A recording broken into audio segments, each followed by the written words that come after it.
السلام علیکم ورحمۃ اللہ وبرکاتہ۔ ایک عورت سے کھانے میں نمک تیز ہو گیا۔ شوہر کھانے کے لیے بیٹھا تو اتنا تیز نمک دیکھ کر اس کو غصہ آ گیا۔ غریب آدمی تھا، 6 ماہ بعد مرغی کا گوشت لایا تھا۔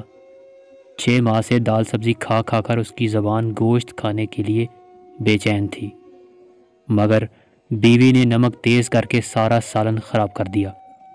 اس نے بیوی کو کچھ نہیں کہا، چپ چاپ کھا لیا اور بولا، اے اللہ، اگر میری بیٹی سے نمک تیز ہو جاتا تو میں یہی چاہتا کہ میرا داماد اسے معاف کر دے، میرے جگر کے ٹکڑے کو کچھ نہ کہے۔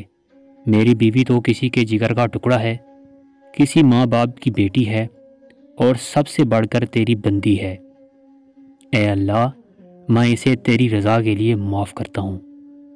خوش رہیں، خوشیاں بانٹیں، معاف کرنا سیکھیں، زندگی خوبصورت لگنے لگے گی۔